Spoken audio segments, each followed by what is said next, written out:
ወገኖቼ ዕጣን ከሚሸተው በላይ ሐሺሽ ማጨሳዎች ሲበዙ አያበሳጫችሁ? ወገኖቼ በከተማችንና በአገራችን ከፍቅር በላይ ጸብ ሲገነግን አያበሳጫችሁ? መንፈሳችሁ አይበሳጭም እንዴ?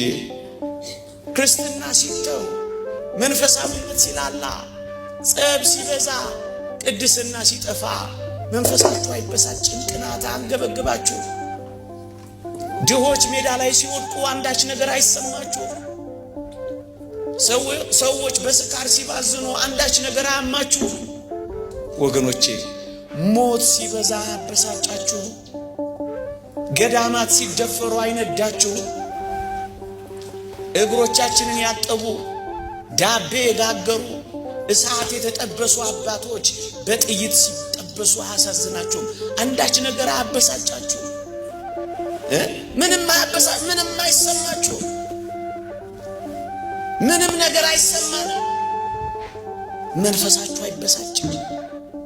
መንፈሳዊነት ሲላላ እግዚአብሔር ቤት ከሚመጣው በላይ ጠንቋይ ቤት የሚካደመው ሲበዛ አያበሳጫችሁ? ከሰማው በላይ ያልሰማው ሲበዛ አይነዳችሁ እንዴ? ከደግነት ከየዋህነት በላይ ሴራ ሲገነግን አያናድዳችሁ? ከቅድስና በላይ ለግብረ ሰዶማዊነት ልንበረከክ ጫፍ ስንቀርብ አይነዳችሁ? አያበሳጫችሁ? ቀስ በቀስ እየተለወጥን ስንሄድ አያማችሁ? ምንም አትበሳጩ?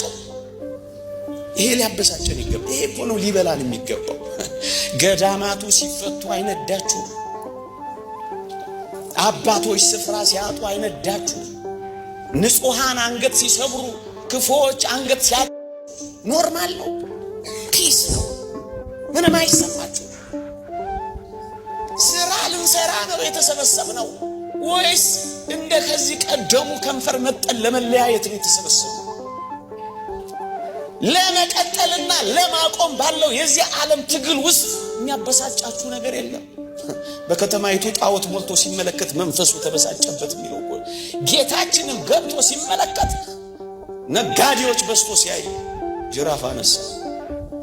እሱ ነው እኮ የቤት ቅናት ይበላኛል ያለው። አዎ እንጃ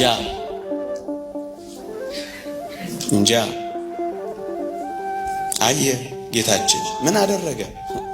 ጅራፍ ገምዶ በሬ ነጋዴዎችን፣ በግ ሻጮችን፣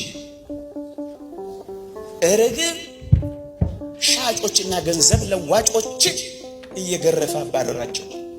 ወገኖቼ ነውር የሌለው በግ ይሰዋ እንደነበረ ነውር የሌለው በግ ሲመጣ እንዴት ይቆማሉ? ለዚህ ያባረራቸው።